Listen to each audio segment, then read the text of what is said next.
Hello, Buckeye fans, and welcome to a Bucknuts happy hour from LA, where it is morning, but we're going to enjoy California beer here before the Buckeyes and the Ducks. Ooh, it's a little fizzy there. Rematch in the Rose Bowl.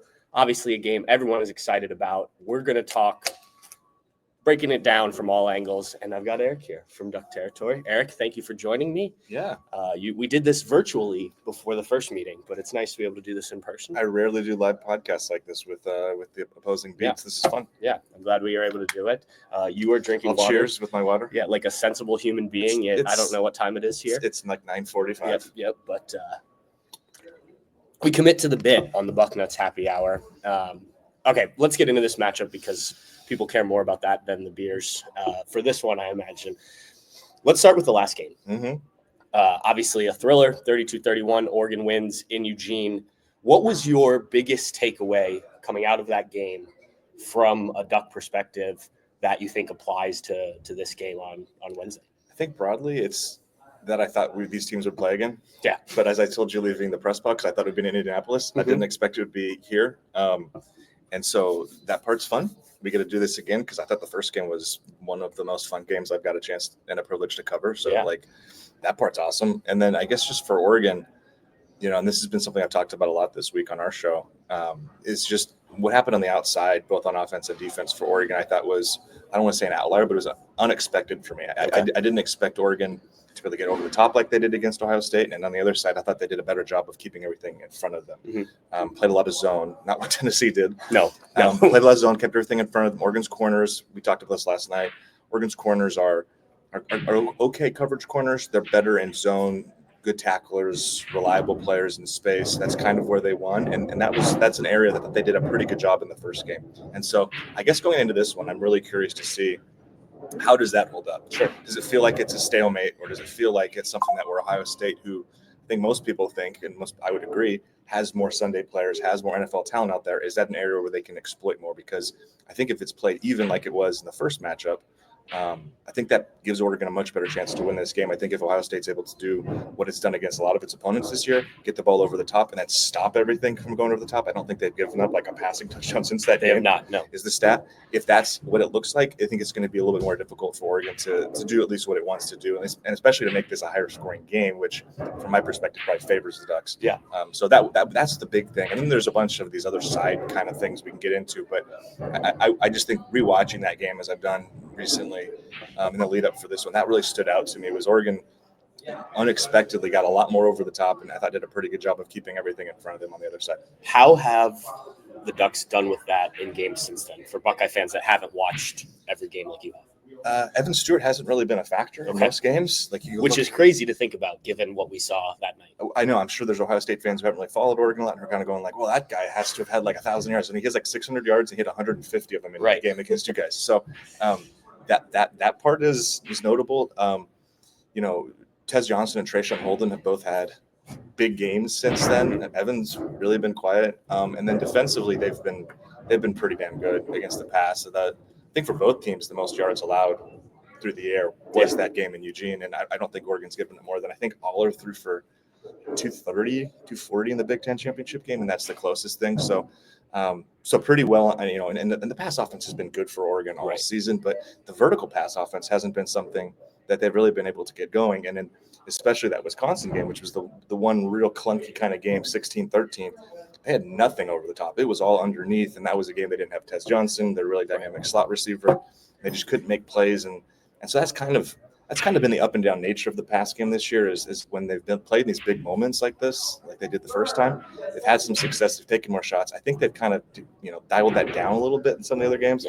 I'm guessing tomorrow we'll see them be a little more aggressive. I know Oregon's offensive coordinator Will Stein wants to try to hit 4 or 5 of those a game, or at least attempt 4 or 5 of those a game. I'm sure that'll be the goal, and that'll just be a matter of can they connect on them. I was talking with one of the other Ohio State media members this week after he had talked with Oregon, and he got the sense that they felt like they could attack Davis and Igbenogson. I know Denzel Burke was kind of the guy that got blamed for a lot of the stuff in the first game. Sure.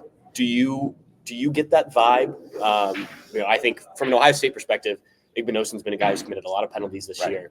He was good against Tennessee, really good against Tennessee, but Tennessee also was down a few receivers and things like that. I guess, do you feel that way? And if not, who do you think they look at and say, here's where we can go get him?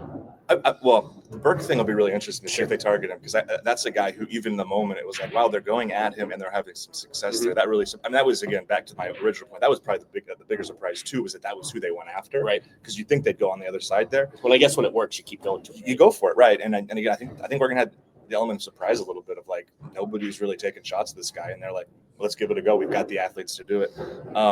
Yeah, Igbinosun's an interesting one, right? Isn't he like the most penalized defensive back in the country? He was, at least coming out of the regular season. I don't know if that's changed. It's changed or not since then. So, and I guess I'm really interested, and I'm sure those listening have very strong opinions of this play in this moment, but I'm really interested to see where Trayshawn Holden's head is going into this game, because as good as Evan was in the first game, and Tez Johnson's our best receiver pretty clearly, and he's primarily in the slot. He's a smaller guy. Trayshawn's been really dynamic at times this year. Obviously, he didn't get a chance to finish that game, didn't deserve to finish that game. Yeah. You don't hawk loogies on anybody and expect to continue to play football or get to do anything for that matter. I talked with him yesterday. It was the first time he's spoken. Said he's been going to therapy. He's working on himself, all the kind of things you want to hear. But what does that look like? How involved can he be? How much is Igbinosun in his head? Because I would imagine the way they're going to set this up, those will probably be the matchups on the outside, depending upon maybe some of the looks Oregon gives. But that's probably more of what I'd say on Igbinosun is I'll be curious to see where Trayshawn's head is at. And is it a quote-unquote redemption game for him, or is it another game where he gets frustrated, hopefully manages emotions better, but just isn't able to be a factor? Because when this pass offense is at its best, it's Tez and then one of the outside receivers is really involved. And maybe it's a game where Evan Stewart kind of disappears again. And you give a lot of credit to Denzel Burke if that's the matchup, but I'll be curious on that. I think that would be more what I'd say is just like what's the Trayshawn Holden effect in this game? Because when he is involved, like we saw it against Michigan, he had his best game of I think his Oregon career, and that was really impactful. You talked about redemption, obviously that revenge, whatever word synonym you want to use there is the Ohio State side of things. Oregon obviously is coming in this having won the first game. Mm-hmm. How are they viewing this rematch from a You don't have that extra bit of motivation maybe from having lost. So how do you feel like they have handled coming into this, knowing that Ohio State will have that revenge factor sort of on their side? Yeah, I asked a couple Oregon players about that because the press conference where I think Jeremiah and Will and some of those guys talked about how much of this kind of poked at the craw or eat them up. And I thought Dylan Gabriel kind of gave an interesting comment that just like the history doesn't matter, and I know it's easy to say when you've won the game, sure, but that seems to be kind of the prevailing thought of like that game was months ago. We're focused on what's in front of us, and that's this upcoming game. Now, I also know one of Oregon's linebackers was talking about how and I think Tez Johnson even yesterday was talking about how the discourse around that game and how there was some maybe not giving full credit, and that's the way that they're at least interpreting it. I don't know where that necessarily comes from. It provides them extra motivation of like people are doubting us. We beat this team the first time. I did see some of this. Yes. And so it's nuanced. There's 85 players on a football team. One guy feels one way. Is going to the quarterback, who's the sixth-year senior, who's experienced. He's going to probably say the more mild things, and some of the younger guys or the guys who are a little bit more open to kind of poking the bear are going to say other things. But I think in general, it has felt like that games in the past. We're looking ahead to this game. Yeah, and I think it's an interesting thing. This is as college football continues to change, and we have the playoff and things like this. We're going to see more of these rematches, right? It's going to become almost NFL-like, where playing a team twice in a season is not uncommon. But I think still now teams are kind of figuring out how to do it. I know we've talked with Ryan Day and Chip Kelly, who both have NFL experience, about like, what is that like? How do you handle that? So I think that's going to be a big part of this is like, what is a rematch in college football? Because we've seen it a couple times. Like I know Alabama and LSU, I think, played twice, maybe Georgia, Alabama at one point, but it's just not a common thing right now. I was just writing about this. Oregon's never beat a team twice in a season. Mm-hmm. They've played in 3 matches. As far as I went back into like the 70s. I wasn't going to go back and like further than that, but postseason back then was so wonky that I would be surprised if there was any overlap. And Oregon's never won both of these matchups. Like last year, they infamously for Oregon lost twice to Washington. In 2021, in Mario Cristobal's last year, they lost to Utah twice. In 2014, they lost to Arizona the first time, and they blasted Arizona, and they lost to you guys in the championship game. Right. So there's not a whole lot of history to pull from. And I think that's interesting. And to your point about like this maybe becoming more frequent, I think you're absolutely right. And I wouldn't be surprised if these two particular teams, now next year, I guess you could see them in the conference championship and then further down the line because they're on the regular season schedule together. But there's opportunity with the way this sets up now, and more teams, especially from this particular conference, having bids and opportunities. We could see this happen a lot. And I think one of the things I've been thinking about this week, and maybe this isn't solely about what's going to happen tomorrow, is just how this helps expedite building a rivalry. Yeah. Right. Like, these are huge, high leverage games. Like, Oregon has lost to Ohio State in a national championship game before. They lost in a Rose Bowl before. They obviously won the most recent 2 games. Yep. Like, that's kind of building it a little bit. But like whatever the result is tomorrow is going to really kind of help build up whatever this rivalry is going to be, and help build up kind of that disdain or dislike for the other opposing team. Because I think both teams look up and say, we both agreed with this yesterday, these are probably the 2 best teams in the country. The winner of this game has a great chance to win a national championship, and the loser is going to feel like the other team kind of spoiled that opportunity for them to do that. So that is kind of the cool part. And so, like, kind of just looking at this big picture, I do kind of go like, it's fun for this week, but it's also like potentially really great for what is seemingly kind of becoming a budding rivalry between these 2 programs who are, I think, building rosters better than just about anybody in the country, certainly in their conference, and have 2 of, I still think, the best coaching staffs in the country. Yeah, well, and it's not just going to be on the field, right? It's recruiting. We've seen it in the transfer portal already this offseason, guys. So, yeah, I thought after the game in Columbus a few years ago, when Ohio State lost to Oregon for the first time, like, okay, that's a team that's going to be involved in the conversation. Then obviously coming to the Big Ten, now I know, Ohio State fans after that were pretty upset with Oregon, not with Oregon, but like this is a team that's now taken something from us twice in terms of regular season. So yeah, I definitely think there is a budding rivalry, and this will only increase things. You mentioned rematches. This will be the 7th time Ohio State has played a team the same time in one season. They have never gotten revenge. That's interesting. They've split the series, winning the first ones. They have won. They actually did play a team, I think it was Ohio Medical, if I remember correctly, back in like 1908 or something. Okay. They played them 3 times and won all 3. They've also lost twice to the same team a few times, but those were all back a while ago. So I think it is strange, but kind of the new reality of college football, and we'll see it not just with these teams, but other teams down the line. And I guess the part of this that's great is that it's like the first game was like basically as close a margin as possible. Right. Like, genuinely, like, and from the Oregon side, I think most Oregon fans will acknowledge like that game really could have gone either way up until like the final play of the game. Like, we were talking about it last night. Like, if Will Howard just makes a different decision instead of sliding and just tries to run for a touchdown, maybe he gets there, maybe he doesn't. But like, that's how close that game was. And so coming into this one, like, I think I'm just really excited to see what the rematch is. And if we want to get further into it, like, what are some of the changes of the coaching staffs, game plan wise, and personnel? I mean, the personnel is relatively the same for both teams. I know there's been some injuries on the Ohio State offensive line. Oregon has a couple guys back, but like, these are 2 relatively healthy teams. Like, and that's really exciting for me to see both these teams pretty close to full strength facing off, and just to see what that looks like. What are those matchups that you're talking about that you'll be most interested in once the game kicks off? Yeah, I touched on already on the outside. I think that's really interesting. I do think that the Evan Stewart factor, like, he's the most enigmatic player probably in this game, and certainly on the Oregon side of things. Like, this is a guy who talent's never been the issue, but consistency and performance has. And is this a game where he comes out and is able to, catch 5 or 6 balls, get 100 yards, get a co-pass over the top, or is he not involved? And is that related to Tencel Burke? That very much could be the case. It could be a big redemption game for him. And I guess I don't want to overstate the Jordan Birch impact because it's not like one player makes the biggest impact in a game like this. But he wasn't involved in that first game, and with the way you guys have had to reshuffle the offensive line, I guess I'll be curious to see those matchups. And I think the other part, just specifically in the trenches there, we were talking about this last night, is there was like no impact on the opposing quarterbacks in terms of pass rush in the first game. 1 sack. PFF, we agreed, had 36 combined pressures. Which is insane to think about. Didn't feel like it was that much. It didn't feel like either team really was involved. Does that change in this game? Because I've already talked about what I think could happen on the outside and how that could impact things.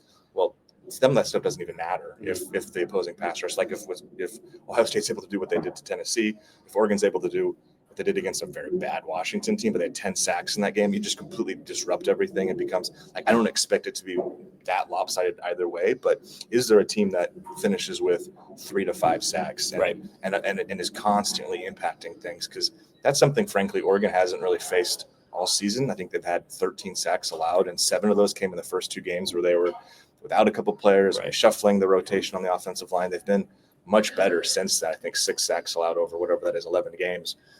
Is this a game where it changes? You mentioned Birch. Ohio State fans didn't see him. I'm sure they have watched him play at times this year, but tell us about him.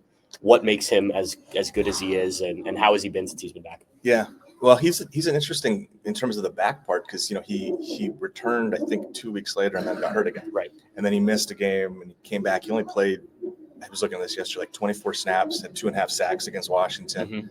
Played a full workload against Penn State. It was pretty quiet in that game.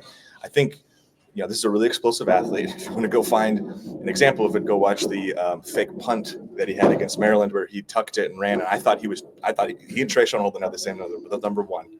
And I thought he was Trayshawn Holden running the sideline, because this is a 6'6", 305-pound person moving like at a 4.5 pace. And I'm going like, that's crazy. I would just incorporate him into things more often, give him the ball. So this is a really dynamic athlete at that size. The pass rush stuff is kind of inconsistent. I think the big thing is he's by far their best edge setter on run plays. Okay. And that was something that teams looked to exploit when he wasn't on the field, like Wisconsin in particular. Just as good as Mateo Uiagalelei is as a pass rusher, he's got a long ways to go in terms of run defense. And the same thing with Tatum Tuioti. These are the 2 sophomore edges that they really, really like, but that are both a little bit better in terms of pass rush. Birch's presence is big in that regard, and I guess I'll be curious to see, because when teams have had success running against Oregon, it's been off tackle, it's been things that kind of stretch the field, and they're able to get the edge. I'll be curious to see if Birch is able to mitigate some of that, or if that forces some of the stuff inside, if they go away from the run game, just kind of what the impact of his, I think, primarily on rundowns. As you've watched Ohio State specifically since that game, who are maybe a player or two that you think from the Ohio State side of things could exploit, whether it be offensively, defensively, could exploit something with Oregon? I mean, Jeremiah Smith Jr. Yeah, really freaking good, man. No junior, just Jeremiah Smith. Yeah, Jeremiah Smith. I think. Maybe he'll have a junior. We'll talk about him. Well, and sometimes players just decide partway through their career that they're going to be a junior now, and it's on their jersey. So we'll see. But him, he's that's an obvious one. Yeah, he's really good, and I think the confidence that he obviously has, and feeling maybe a little bit excited, and the frustration he had, like nobody's going to say either team needs extra motivation, but it seems like he's ramping up with that. And again, Oregon's secondary is typically just kind of plays a little bit of soft zone, makes tackles, makes plays, but like if they do get put into one-on-one, I don't know why they would necessarily go to that, just because I think that doesn't really work against these caliber of receivers. But if they're in man coverage, like as good as I think Jabbar Muhammad and Nico Reed are on the outside, these are like 2 veteran corners. They're both like 5'9", 5'10". Right. They're undersized. They don't necessarily have the size to like go win a 50-50 ball. And that would be something that would really concern me. And then on the other side, like I think, and you can correct me, I think the stat is like 11 of Ohio State's last 12 losses. The other teams outgained them on the ground. Yeah, that sounds right. Like Oregon was able to do that in the first meeting. Will they do that again? And because the run game has been probably a little bit more consistent at times in the past attack, just because some of the receivers are kind of up and down. But like this is an Ohio State defense that is really good and really good up front. No, they're really good all over the field, but like that was another thing that kind of in the first matchup, I was like, wow, Oregon was able to run the ball a lot more successfully, especially in that second half with Jordan James. So Jordan James feels like a player for Oregon that like he probably needs to have another game where he's around 100 yards or so if they're going to have some success. The type of success they need to win this game. I don't want this to sound like a disrespectful question to Oregon, who has been the number 1 team in the country and already beat Ohio State. But winning this game, winning it against Ohio State at the Rose Bowl, advancing in the playoff, like as a team as a program that's I think still coming into its own as a consistent national contender. What would this mean, do you think, for the program as it continues to grow? Recruiting, everything. What do you think it would mean to do this and then go on into the semifinal and probably win the whole thing? For as much as I think Oregon fans are frustrated with how the bracket played out, and I do think rightfully so. I think it's kind of absurd that these are the two teams playing in the quarters. I think there would be a level of validation to win this game. Not that, Oregon's not the favorite in this game. They're the 13-0 team. They're the team that's won the first meeting. Is that bothering fans? It is. Okay. I'm understanding of it because I also understand how lines are created, and it's not based upon past performance necessarily. That certainly goes into it. You're not going to pick a team that's like won 5 games because you think like they're super, super talented. You probably should have won some games if you're super talented. But, I think everybody acknowledges when you look at the rosters, like the 24/7 Sports team talent composite, Ohio State has a better roster than Oregon. And those are the sort of metrics that go into this. Like Ohio State has probably the perceived coaching advantage. Like those are the things that go into. Not if you ask some Ohio State. Well, for sure, I know, and but the fringe, the fringe lunatics that are obviously watching the show right now. Yeah, we're saying that, making fun of. Yes, that's not he who must not be named. That's not sincere. No. So we love you guys. So I think that would be a level of validation to do it twice, to beat Ohio State twice in a season, and then I think depending upon what happens afterwards, like. This is a program that really badly wants to shut up its rivals in the West Coast who just bring up the fact that they've never won a national championship. Right. Like, it's not like Washington and USC have really done that anytime recently at all. Washington played for last year. Credit to them. Yeah. But that's the big thing because we're looking at the logo right here. It looks like a number. Look, it's an O, but it looks like a 0. Yeah. And the Oregon logo. And that would eliminate the zeros, which is what the USC and Washington fan bases referred to Oregon. So there would be a little bit of that and getting that off the back. And we'll also be honest, like Phil Knight really wants to win a national championship before he passes away. He's not a particularly young guy anymore. Right. And the way this season is going, this feels like one of the better chances they've had. So I know that's kind of a roundabout way of answering that question, but there's a lot of kind of like fringe-ish factors that are interesting. I assume Phil Knight will be there. Of course. Okay. He's everywhere. All right. Last thing, and I'll let you get out of here. The Dan Lanning is really interesting to me. I like listening to him. I like his moxie on the sideline. I think Ohio State fans look at Ryan Day and they're like, sometimes he's that way. Like when Ohio State played Georgia a couple years ago, like he was much more Dan Lanning-like. Yeah. They kind of let it loose. The 12 men on the field thing, we were talking about this last night. Like for me, that's like, if you're going to win a big game, sometimes you got to do stuff like that. What's it like covering him? What's it been like having him, around and building this program?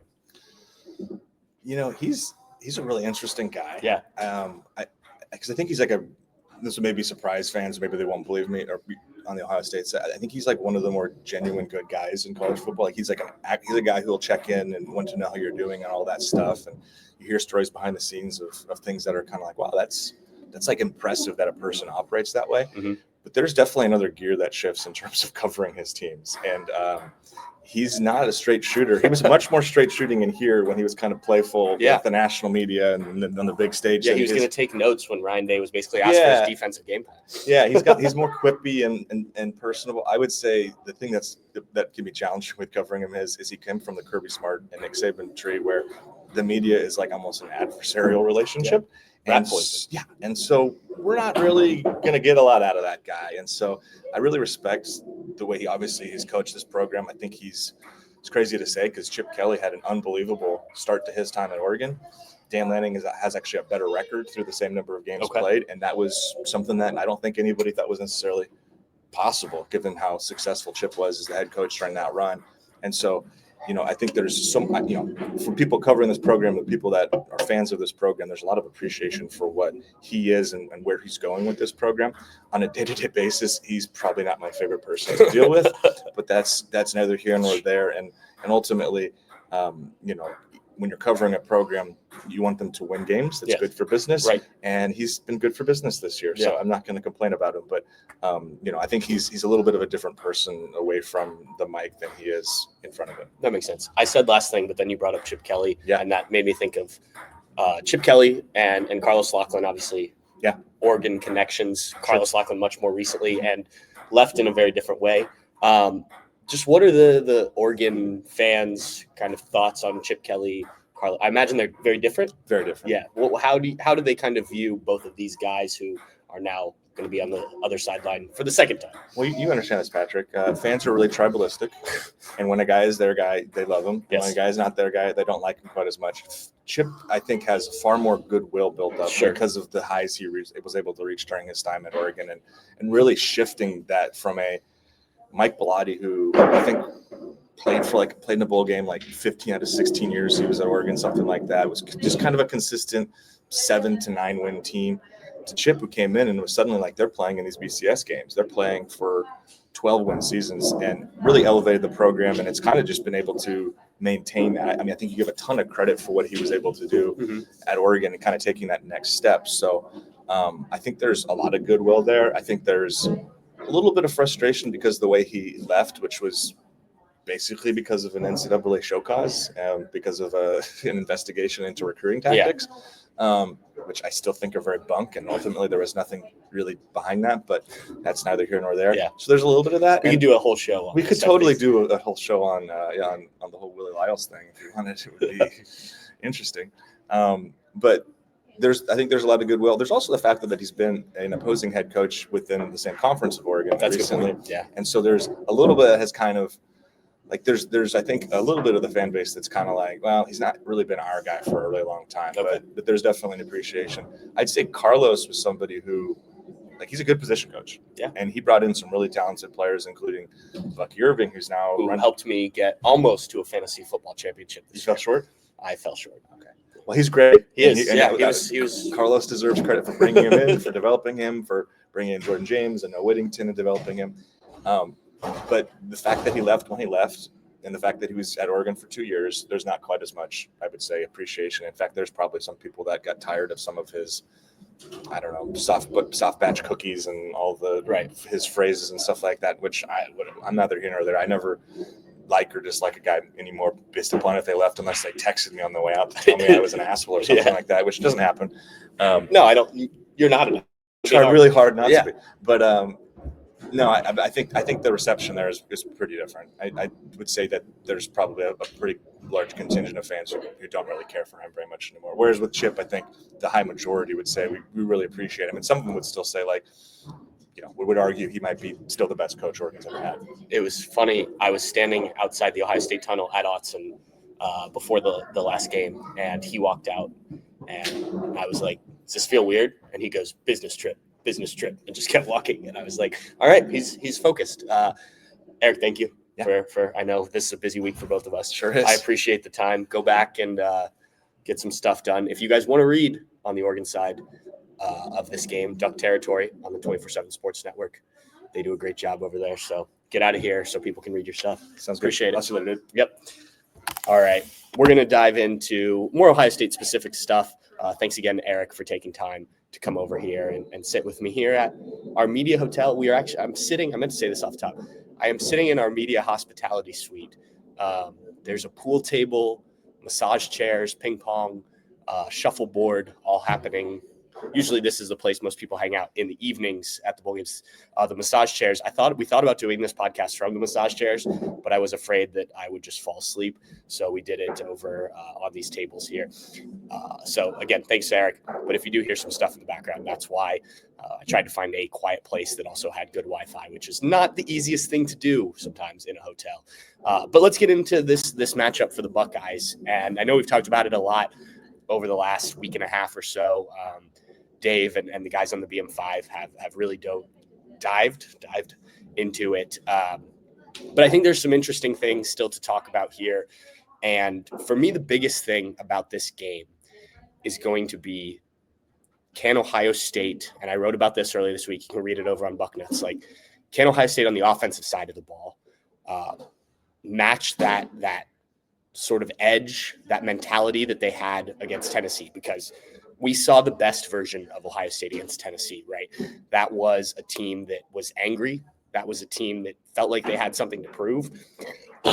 Excuse me. Will Howard, I asked him about that this week, and he talked about, like, that's the challenge of, playing as the underdog. And how do you bring that when they're not the underdog in this game? They weren't the underdog against Tennessee, but they'd heard so much, right? From us, from you guys, from national about that Michigan loss. And they knew that they were a better team than that loss reflected. But then you go out and beat Tennessee, and you do it in the way that the Buckeyes did it. Okay, well, now all the talk is Ohio State, and I mean, I've heard still some people questioning, Will Howard. I was listening to something this morning where a national media member said, I don't think you'll get that Will Howard because he's not consistently that Will Howard. That may be true, but Will Howard's also been pretty good this year. So there are some negative things out there. I always think back to this. Michael Jordan, Kobe Bryant, two of the best basketball players of all time, two of the best athletes of all time. One of the things that you always hear about them is they were able to find those little things. It was hard to criticize those guys for what they did on the court, right? But they would find those little negative things. I mean, game to game, and use that as the fuel that they needed to be what they were. And so how can Ohio State, be it, whether it's doing it that way or just having that same edge, that same fire to come out and play the way offensively they did against the Volunteers. And for me, that's the game, because I do think Ohio State's defense, while I think maybe you can look at it, and I wrote about this as well. You look at the teams they've played since Oregon, and yes, as Eric mentioned, they haven't given up a passing touchdown. The defense has been very good, even in the loss to Michigan. It was certainly not on the defense, other than maybe a couple plays, but they haven't played a team that has the weapons that Oregon has, that has the speed that Oregon has. But I still believe this is a very good defense, right? And maybe they don't all of a sudden hold Oregon to 10 points or whatnot, but I do believe they can do enough, especially having seen Oregon already, Denzel Burke and things like that, knowing what's coming. I think that they can do enough that if this offense plays anywhere near where it did against Tennessee, you're in really good shape, right? So for me, that mentality on the offensive side of the ball is going to be so key. And I think we'll know it quickly. It was clear pretty early on in that Tennessee game, after that face mask penalty that kept Ohio State's first drive alive, that they came out throwing the ball. They were throwing the ball to open the run. They were aggressive. They were not going to do any of the stuff that cost them against Michigan. And I think this all starts with Ryan Day at the top, and how he approaches this, I think, sprinkles down. And I think it did against Michigan, where you saw a team that was playing not to lose a lot of the time, and knowing they had to make plays and making mistakes because of it, because it was so we've got to do it, and we've got to do it this way. Well, if you're Ryan and you can bring that approach to Tennessee, where it's let's let it all hang out, let's go win the game any way we need to, the best way possible, I guess is the way to say that, then you saw the results against Tennessee. Can they do it again? And I think everyone needs to bring whatever it was that they did, emulate what you did against Tennessee game day, night before, whatever it is, to make sure that the Buckeye offense is that Buckeye offense against the Volunteers, where I don't think any team in the country can stop Ohio State when they play away. And they played that way against Oregon in the first meeting, but it was the defensive side of the ball, right? And I touched on this a little bit earlier, but how much does this defense adjust? I know they've played better. I know all the statistics, but as you look back, how much are you looking back at what happened in that first game? If you are Denzel Ward specifically, Steve Hellwagon wrote yesterday about Denzel Ward's sort of redemptive arc that could come full circle in this game if he can be the Denzel Burke that I think everyone, or a lot of people at least, think he is, as opposed to the guy who got smoked twice, really, in that game. And that's another thing, too, I think, with Denzel, and I talked about after the game. It's two plays, and when we talked with Jim Knowles earlier this week, he did say, you're a corner on an island. Sometimes you get beat. Now, those were two huge plays, and a player of Denzel's caliber and a player of his, what he hopes to be, at Ohio State and at the next level. Those are two plays you can't give up, or at least can't give up the second one. But if you look at the second half for Denzel Burke, it was actually pretty good. Things were much more normal, shut down for Denzel. So I think this is a huge game for him, not only helping Ohio State handle these Oregon receivers and win this game and move on, but also from what is Denzel Burke's future after this game, after this season, I guess, really. I think this game, if he comes out and plays at a high level, that may change the perception at the next level, right? If I think there's been a lot of up and downs with him, and ups can be really good, but he needs to finish it the right way. And it's not just him. He's obviously the guy that gets singled out, but like I asked Eric, there's a chance that Oregon looks at this. Yeah, maybe we'll try Denzel Burke, try some of those deep shots a couple times on him, but could they look at Davison Igbinosun because of the issues he's had this year with penalties and things like that and be like, if this doesn't work a couple times with Denzel Burke, let's go this way. So Davison needs to step up. And then obviously the pass rush has to be better. Eric was talking about the pressures. I think Ohio State was credited with 19 in that game and 6 hurries, if I remember correctly, from Pro Football Focus. But it certainly did not feel that way, right? As you watch the game, Dylan Gabriel hardly felt like he was getting pressured a significant amount during that first meeting. That has to change. Undoubtedly, that has to change. This, sacks would be great, and obviously Ohio State was much better with that against Tennessee. But you have to make him uncomfortable. He can't be able to stand there. And now give credit to Dylan Gabriel for his ability to move around the pocket, things like that. But a lot of it was his decisions to move around, where not so much Ohio State forcing him to throw from uncomfortable angles and from positions he's not used to. That has to change in this game, no doubt about it. And I do think, looking at the way that this defensive line has played, the way that Ohio State has re-engineered, I use quotes there, the defense to allow Jim Knowles to do some different things, the way they've brought more pressure. I do think all of that works in Ohio State's favor in this one, because I do think they can be more successful. But if you still need to get pressure with 4 sometimes, right? The blitzes and things like that need to be a complement to the front 4, and then you go from there. You need to be able to get some of that pressure, and then if you need to bring a blitz every once in a while, I think that's fine. And I think they've done a good job. Jim Knowles and this defense have done a good job of mixing in that. Hasn't been too much. It is certainly more than it was before. So I like that going into this game. We just need to see it, right, against a team like Oregon. And then the final thing, and I think this is an obvious one, but the offensive line, right, for Ohio State is what we saw against Tennessee with,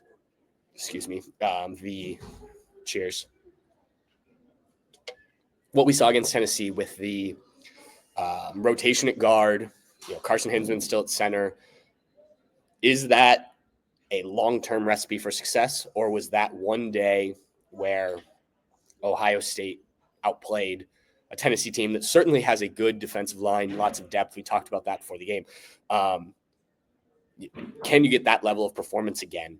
Or are we going to look back and be like, well, that offensive line, that situation didn't work? And I talked to Justin Fry yesterday about the rotation, and I talked to some of the guys about it. Everyone seems very comfortable with it, and it's odd for me. I've never played offensive line, but everybody you talk to about offensive line is you need to build chemistry. That's what fall camp is. You want to get those 5 together and things like that. And this is not the conventional way to do it in terms of rotating the guards. But if it can work, and it did against Tennessee, then I'm fine with you being unconventional. But it's got to be as good against Oregon as it was against Tennessee. I think the timing of the rotation is interesting as well.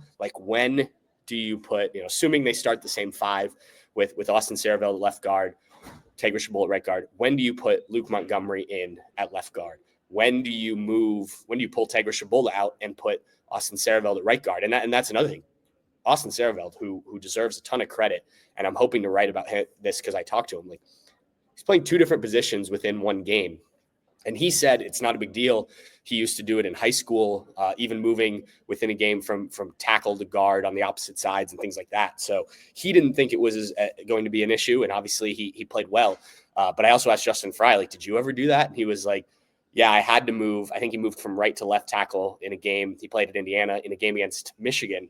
He said it did not go as well. So this isn't, again, not a conventional thing to be able to do that. But the timing of all that, when you move the guys in, things like that, I think is going to be interesting. And then what if Ohio State decides not to rotate? Now, they've talked about doing it, but we know that doesn't necessarily mean that they will.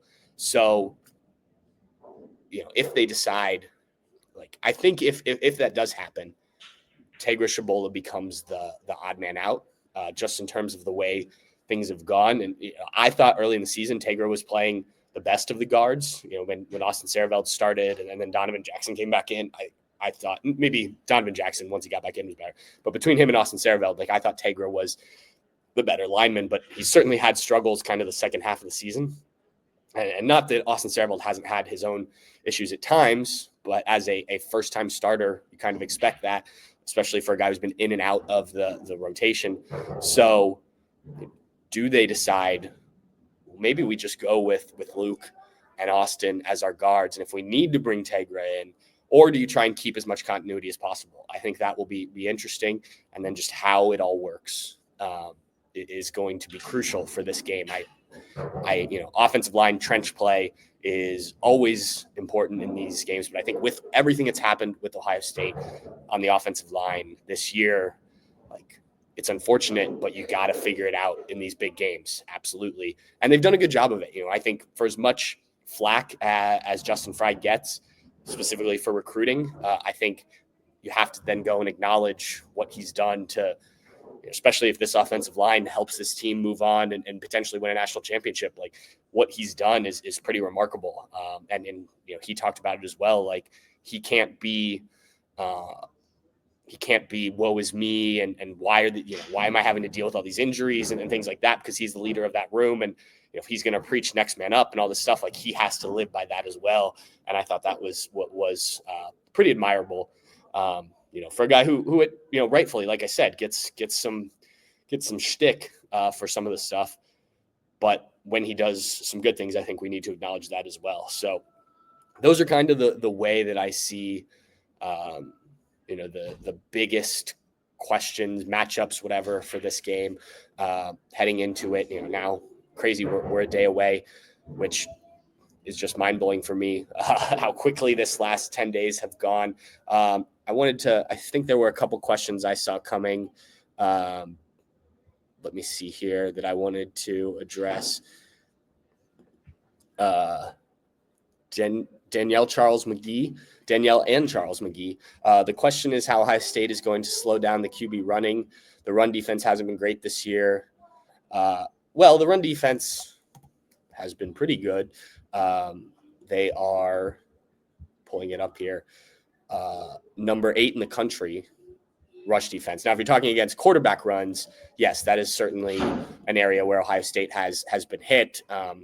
But I think, especially teams like Penn State, Nebraska, they have kind of surprised Ohio State with some of that quarterback runs. And also, like, Dylan Gabriel had 32 rushing yards in that game, and 27 of that, 32 total, obviously Ohio State didn't sack him, so that was his net or his total.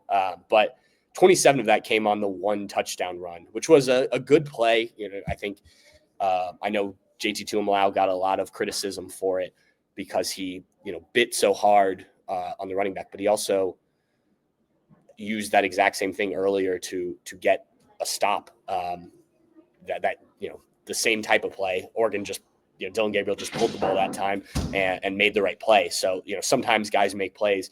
I think more than a quarterback, rushing yards is Gabriel's ability to be elusive and move in the pocket like I was talking about earlier. I think that will be more key. Maybe he does run. Let me pull up Dylan Gabriel's stats here. Because he's not been, I don't believe, a big rushing threat this year. So he's got 192 rushing yards this season. Now that includes sacks and 7 touchdowns. So it's not like he is, Mr. Dual Threat necessarily. It's just the way he can move in the pocket and things like that. And then he can do that stuff. Certainly Ohio State has to be aware of it. Maybe Oregon uses more of that in this game. But I'm not as concerned about that. He'll probably be able to hit on a couple runs because that happens sometimes, right? I mean, you look around the sport. I mean, even I was watching the Rams the other day, and Matthew Stafford had a 12-yard rush. Matthew Stafford's not a runner, but like if it's there, these guys are good enough athletes, and Dylan Gabriel is certainly a good enough athlete to be able to do it. But I don't think that's like a big part of Oregon's offense. And other than that one run, it certainly wasn't in the first game. Bryson Williams Warheim. I'm sorry if I mispronounced it. 2 years ago today, Ohio State solid against Georgia. Yep, that was like what a great, like, think back to that game.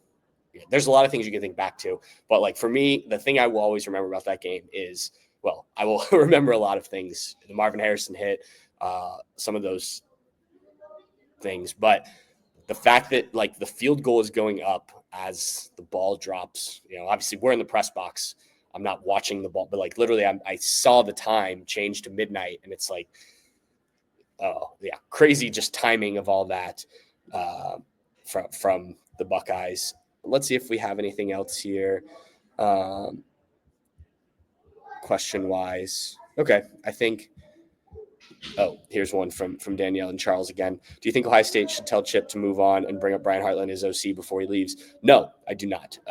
Chip Kelly has been a good play caller all season. He was bad against Michigan, as was everything Ohio State offensively. Brian Hartline, I don't think is going anywhere. He talked to some media members. I didn't talk to him yesterday at media day, but he mentioned he's not really interested or pursuing. I forget exactly what the word was, but it doesn't sound like he is actively trying to be a head coach. I know he interviewed for another job this offseason, but I think that's more probably being encouraged by his agent, if I had to guess, or just wanting to have that experience if and when the time comes that he does want to be a head coach. But Ohio State experimented with Brian Hartline as a play caller, and how that went, I don't know the inner workings of it, but Ryan Day did not feel comfortable handing play calling duties over to him. He hired 2 offensive coordinators. Obviously, Bill O'Brien then left to go to Boston College, but like clearly Ryan Day did not feel Brian Hartline was ready to do that, or maybe Brian Hartline didn't feel he was ready to do that. I can't speak to that for sure, but I don't think that is the plan of attack for the Buckeyes, and I don't think it should be. I think Chip Kelly has done a pretty good job, all things considered. If you look at the full body of work, and obviously what you saw against Tennessee, I think is the best version of Chip Kelly, Ryan Day, the offense in general. And again, that's what you're going to need against against Oregon in the Rose Bowl. All right, I'm going to wrap it up. We've got a lot more stuff I still need to do today. Again, crazy the game is tomorrow. But I want to wrap it up with as I do after most of these, with the what you'll be reading, I guess, Thursday morning after the Rose Bowl, Wednesday night, if you are up late reading. But, well, I guess it won't even be that late if the game's 5 o'clock Eastern time. But for me, like, I will be picking Ohio State. I sort of thought about, could Oregon win this? I mean, Oregon certainly could win this game. I think it will be close. I would be very surprised if it's a blowout in any stretch. But I do think the headline will read something along the lines of, Ohio State keeps on marching. I think you're going to see a lot of what you saw against Tennessee. I don't think it will come as easy. I think Oregon will push back more. They have more offensive weapons. It will be tougher to win that game. The score, again, I don't think will be anything like that Tennessee game, but I do think the Buckeyes find a way to get this done.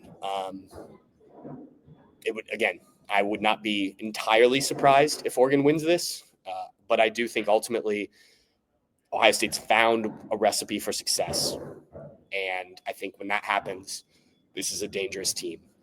I touched on all the things that I think need to happen, but I do think Buckeyes go marching on in the college football playoff, and then we're off to Dallas, and we kind of roll this thing back and do it all over again. Thank you guys for tuning in. If you watch this live, appreciate those of you who do that. Appreciate the questions, comments in the chat. If you listen to this after the fact, I appreciate you guys too. Please like, subscribe, all that stuff is important for us. Thanks to Eric, who joined me at the beginning from Duck Territory to talk about the Oregon side of things. Again, they do a great job. If you want to go over there and read some of that stuff on the 247 Sports Network, they've had a lot of good stuff this week. I put some of it on our site as well. So thank you guys. Again, it's going to be a hectic rest of the day and then into tomorrow. Happy New Year to all of you. I will be back on the What We Learned live show with Dave Biddle after the game, talking about what I think will be an Ohio State win. Let's hope. I'd like another trip to Dallas. So, yeah, we'll see how it goes. But, again, thank you guys. Happy New Year. Cheers.